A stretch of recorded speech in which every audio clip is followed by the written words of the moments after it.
Praise lord, హల్లెలూయా. దేవుని పరిశుద్ధ నామానికి స్తోత్రం కలుగును గాక. ఈ మంచి ఉదయకాల సమయం దేవుని మాటలు వింటున్న మీ అందరికీ కూడా నా హృదయపూర్వకమైనటువంటి వందనాలు. ఎలా ఉన్నారు? మీరు, మీ కుటుంబాలు, మీ బిడ్డలు క్షేమంగా ఉన్నారా? దేవుని మహాకృప మీకు, మీ కుటుంబాలకి తోడై ఉండును గాక. ఆమేన్. పరిశుద్ధ గ్రంథంలో నుండి ఒక వాక్యాన్ని మనం చదువుకుందాం. చూడండి, జ్ఞాని అయిన సొలొమోను గారు వ్రాసినటువంటి సామెతల గ్రంథం 3వ అధ్యాయం 7వ వచనాన్ని మనం చదువుకుందాం. సామెతల గ్రంథం 3వ అధ్యాయం 7వ వచనం. నేను జ్ఞానిని కదా అని నీవు అనుకొనవద్దు, యెహోవా యందు భయభక్తులు కలిగి చెడుతనమును విడిచిపెట్టుము. అప్పుడు నీ దేహమునకు ఆరోగ్యమును, నీ ఎముకలకు సత్తువయు కలుగును. హల్లెలూయా. పరిశుద్ధ గ్రంథాన్ని మనం ధ్యానం చేస్తే, జ్ఞాని అయినటువంటి సొలొమోను గారు 31 అధ్యాయము సామెతల గ్రంథాన్ని వ్రాశారు. ఇందులో ప్రతి మాట కూడా ఒక ఆణిముత్యం అండి. బాలుర దగ్గర నుండి వృద్ధుల వరకు అందరూ ఎలా ఉండాలి, ఎలా మాట్లాడాలి, ఒకరినొకరు ఎలా ప్రేమించుకోవాలి, ఒకరికొకరు ఎలా లోబడాలి, ఎలా ఉంటే ఫ్యామిలీస్ సమాధానకరంగా ఉంటాయి, పిల్లలు ఎలా తల్లిదండ్రుల మాట వినాలి, పెద్దలు ఎలా ఒకరికొకరు లోబడి ప్రేమించుకోవాలి, అలాగా ఎలా ఉంటే కుటుంబాలు కట్టబడతాయి అనే విషయాలన్నీ కూడా ఈ సామెతల గ్రంథంలో వ్రాయబడి ఉన్నాయండి. క్రైస్తవులమైనటువంటి మనం రోజుకు ఒక అధ్యాయం కనుక ఈ సామెతల గ్రంథాన్ని చదువుకోగలిగితే కుటుంబాలు భూమి మీద పరలోకపు వాతావరణాన్ని అనుభవిస్తాయండి. చదవటం మాత్రమే కాదండి, దాన్ని అంగీకరించాలి కూడా, దాన్ని పాటించాలి కూడా. అప్పుడు కుటుంబాలు చాలా సంతోషకరంగా ఉంటాయండి. ఆయన జ్ఞానంలో నుండి చాలా విషయాలు రాసుకుంటూ వచ్చారు. అందులో ఒక అమూల్యమైన మాట ఏంటంటే, యెహోవా యందు భయభక్తులు కలిగి చెడుతనమును విడిచిపెట్టు. దేవుని యందు భయభక్తులు కలిగి ఉండాలి. ఈ రోజున చాలామందిని మనం చూస్తే దేవుని భయం ఉంటే సరైన భక్తి లేదు.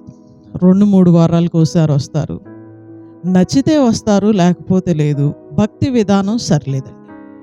పేరుకు క్రైస్తవులుగా ఉన్నారు కానీ దేవుని బిడ్డలమని చెప్పుకుంటున్నారు కానీ చాలామందికి భక్తి లేదండి.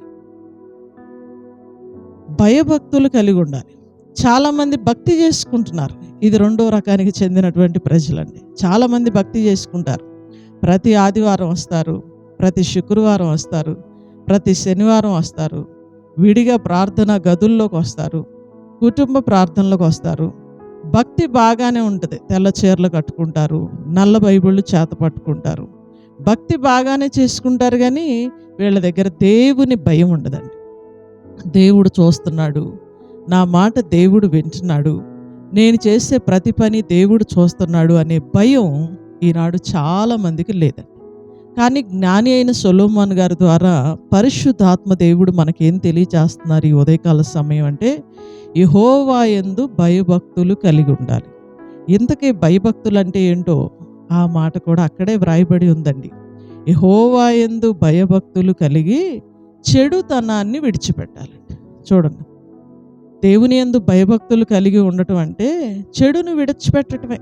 మరొక అధ్యాయంలో కూడా రాయబడి ఉంటుంది, చెడుతనాన్ని అసహించుకొనుటయే. యెహోవా యందు భయభక్తులు కలిగి ఉండటం అంటే చెడుతనాన్ని అసహించుకోవాలండి. పాడు పనులు చేయకూడదు, నోటితో దుర్భాషలాడకూడదు, చేయకూడని కార్యాలు చేయకూడదు. ఈరోజు క్రైస్తవులు అని చెప్పుకుంటూ ప్రార్థనకు వస్తూ చెడు చెడే, పాపం పాపమే, పేరుకి క్రైస్తవులుగా, నామక క్రైస్తవులుగా ఎంతోమంది ఉన్నారండి. ఇంతకీ చెడుతనాన్ని విడిచిపెట్టి దేవుని యందు భయభక్తులు కలిగి ఉంటే ఏం జరిగిద్దో తెలుసండి? ఈ ఉదయకాల సమయం 2 మాటలు నేను మీకు తెలియజేస్తాను బైబిల్ గ్రంథంలో నుండి. ఆ కింద వచనంలోనే మనం చదివాం, 8వ వచనంలో. అప్పుడు నీ దేహమునకు ఆరోగ్యమును, ఎప్పుడు యెహోవా యందు భయభక్తులు కలిగి చెడుతనాన్ని నువ్వు అసహించుకున్నప్పుడు. దేవుని యందు భయం కలిగి ఉండాలి, భక్తి సరిగా చేసుకోవాలి, చెడుతనాన్ని కూడా అసహించుకోవాలి. ఈ 3 నువ్వు చేసినప్పుడు అప్పుడు నీకేం జరిగిద్దంటే, నీ దేహానికి ఆరోగ్యం వచ్చింది, నీ ఎముకలకి సత్తు వచ్చింది. చూడండి, యెహోవా యందు భయభక్తులు కలిగి చెడుతనాన్ని గనక నువ్వు అసహించుకోగలిగితే నీ దేహానికి ఆరోగ్యం వచ్చింది. ఈరోజు చాలామంది దేవుని పిల్లలు కూడా రోగగ్రస్తులుగా అయిపోవటానికి కారణం, చాలామంది అండి, అందరూ కాదు, చాలామంది రోగగ్రస్తులుగా అయిపోవటానికి కారణం ఏంటంటే దేవుని యందు భయం లేకపోవటం అండి, భక్తి లేకపోవటం. భయభక్తులు ఉన్నాయి కానీ చెడును అసహించుకోలేకపోవటం. చెడు చెడే, పాపం పాపమే, చేయాల్సిన కార్యాలు చేయటమే, కానీ ప్రార్థనకు మాత్రం వస్తారండి. వీళ్ళని బట్టి దేవుని నామం ఎంతో అవమానకరంగా ఉంటుంది. అనారోగ్యంగా మారిపోతున్నారు. చెడుని విడిచిపెట్టకపోవటాన్ని బట్టి దేహం అంతా కూడా కొట్టబడుతుందండి. బైబిల్ చెప్తుంది, నువ్వు ఎప్పుడైతే భయభక్తులు కలిగి చెడుతనాన్ని అసహించుకుంటావో నీ దేహానికి ఆరోగ్యం దేవుడిస్తాడు. ఈ ఉదయకాల సమయం దేవుని మాటలు వింటున్న ప్రియ సహోదరుడా, అనారోగ్యంతో నువ్వు బాధపడుతున్నావా? నీకు ఆరోగ్యం కావాలంటే దేవుని యందు భయభక్తులు కలిగి చెడుతనాన్ని అసహించుకో. రెండో మాటను కూడా నేను మీకు తెలియజేస్తాను. చూడండి, 111వ కీర్తన, పరిశుద్ధ గ్రంథంలో నుండి 111వ కీర్తన 5వ వచనం. యెహోవా యందు భయభక్తులు గలవారికి ఆయన ఆహారం ఇచ్చి ఉన్నాడు, ఆయన నిత్యము తన నిబంధన జ్ఞాపకము చేసుకొనును. హల్లెలూయా. పరిశుద్ధ గ్రంథంలో కీర్తనకారుడు కూడా ఒక అమూల్యమైన విషయాన్ని తెలియజేస్తూ ఉన్నారు. ఏంటి అంటే, యెహోవా యందు భయభక్తులు కలిగిన వారికి ఆయన ఆహారం ఇస్తారు. చూడండి, జ్ఞాని అయిన సొలొమోను గారి ద్వారా దేవుడు చెప్పాడు, యెహోవా యందు భయభక్తులు కలిగి చెడుతనాన్ని అసహించుకుంటే ఆయన ఆరోగ్యం ఇస్తాడట. అప్పుడు ఆయన మీకు ఆరోగ్యాన్ని అనుగ్రహిస్తాడు. కీర్తనకారుడు అంటున్నాడు, యెహోవా యందు భయభక్తులు గల వారికి ఆయన ఆహారం ఇస్తాడు. చూడండి, కరువులోనికి రానివ్వడు, దారిద్రతలోనికి రానివ్వడు, ఇబ్బందిలోకి దేవుడు నెట్టడు, సమృద్ధైన ఆహారాన్ని ఇస్తాడు. ఎప్పుడు నీకు సమృద్ధైన ఆహారం దేవుడు ఇస్తాడంటే, ఎప్పుడైతే యెహోవా యందు భయభక్తులు కలిగి చెడుతనాన్ని నువ్వు అసహించుకుంటావో అప్పుడు మంచి ఆహారాన్ని దేవుడు నీకు ఇస్తాడు. రెండు విషయాలు మనం ధ్యానం చేశాం.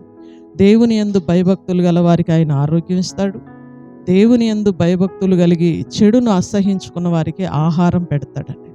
ఈ ఉదయకాల సమయం కరువులో, దారిద్రతలో, అనారోగ్యంతో నువ్వు పీడించబడుతున్నావా? నీకు విడుదల కావాలి అంటే యేసయ్య దగ్గరికి రా. ఆయన యందు భయభక్తులు కలిగి ఉండు. చెడుతనాన్ని అసహించుకో. నేను నిన్ను నమ్ముతానయ్యా, నాకు మంచి ఆరోగ్యం ఇవ్వని అడుగు. ఎప్పుడైతే నువ్వు ఆ పదం అడిగి ప్రభు పాదాల దగ్గరికి వస్తావో, దేవుని యందు భయభక్తులు కలిగి జీవిస్తావో తప్పకుండా దేవుడు నీకు ఆరోగ్యం ఇస్తాడు. మా 25 సంవత్సరాల సేవా పరిచర్యలో ఎంతోమంది హెచ్ఐవితో బాధపడుతున్న వాళ్ళని దేవుడు బాగు చేశాడు. ఎంతోమంది క్యాన్సర్తో బాధపడుతున్న వాళ్ళని దేవుడు బాగు చేశాడు. దెయ్యపు శక్తులతో పీడించబడుతున్న వారికి దేవుడు విడుదలిచ్చాడు. వారు చెడును అసహించుకున్నారు, దేవుని యందు భయభక్తులు కలిగి మందిరంలోనికి వచ్చారు, ప్రార్థన చేశాం. కృపగలిగినటువంటి దేవుడు తన వాగ్దానాన్ని నెరవేర్చి వారందరినీ కూడా బాగు చేశాడు. ఈ ఉదయకాల సమయం చెప్పకూడని జబ్బులతో నువ్వు పీడించబడుతున్నావా? అయితే యేసు దగ్గరకు నువ్వు వస్తే, ఆయన యందు భయభక్తులు కలిగి చెడును నువ్వు విడిచిపెట్టగలిగితే ఆయన నీకు ఆరోగ్యం ఇస్తాడు, సమృద్ధైన ఆహారం ఇస్తాడు. God bless you. దేవుడు నిన్ను దీవించునుగాక. ఆమేన్. ప్రార్థన చేసుకుందాం. సకల ఆశీర్వాదములకు కారణభూతుడైన మా తండ్రి, మీ ఘనమైన శ్రేష్టమైన నామానికి వందనాలు, స్తుతులు, స్తోత్రాలు చెల్లిస్తూ ఉన్నాం. ఈ మంచి ఉదయకాల సమయం అమూల్యమైనటువంటి నీ మాటల ద్వారా మీరు మాతో మాట్లాడినందుకు వందనాలు. యెహోవా యందు భయభక్తులు కలిగి చెడుతనాన్ని అసహించుకుంటే మీరు దేహానికి ఆరోగ్యమును, సమృద్ధైన ఆహారాన్ని ఇస్తానని రెండు విషయాల ద్వారా మీరు మాతో మాట్లాడినందుకు వందనాలయ్యా. మేము మీ యందు భయము, భక్తి కలిగి ఉంటామయ్యా. మాకు ఆరోగ్యం ఇవ్వండి అని ఈ ఉదయకాల సమయం ఎంతమంది అయితే మిమ్మల్ని బ్రతిమలాడుతూ ఉన్నారో వారందరికీ మంచి ఆరోగ్యము కలుగునుగాక, సమృద్ధైన ఆహారము వారికి కలుగునుగాక. హోలీ స్పిరిట్ మీరు సహాయం చేయండి. ఉదయకాలపు దీవెనలు, ఆశీర్వాదాలు ఈ మాటలు వింటున్న ప్రతి బిడ్డకి దయచేయండి. ఈ రోజంతా అందరి ప్రయాణాల్లో తోడుగా ఉండండి, పని బాటల్లో తోడుగా ఉండండి. ఏ కీడు ఏ కుటుంబాన్ని అంటకుండా మీరు కాపాడండి. స్కూల్కి, కాలేజీలకు వెళ్తున్న బిడ్డలను మీరు కాపాడండి. ఉద్యోగాలకి, డ్యూటీలకు వెళ్తున్న బిడ్డలను మీరు కాపాడండి. మంచి వ్యాపారస్తులందరినీ మీరు దీవించండి. ప్రతి కుటుంబానికి నీ కృపా, కాపుదల, క్షేమం, దీవెన, ఆరోగ్యం మీరు అనుగ్రహించమని వేడుకుంటూ నజరేయుడును శక్తి కలిగిన యేసుక్రీస్తు వారి అతి శ్రేష్టమైన నామములో ఈ ప్రార్థన మనవులు అడిగి వేడుకొంచున్నాము తండ్రి. Amen. Amen. Hallelujah. God bless you. దేవుడు మిమ్మల్ని దీవించునుగాక.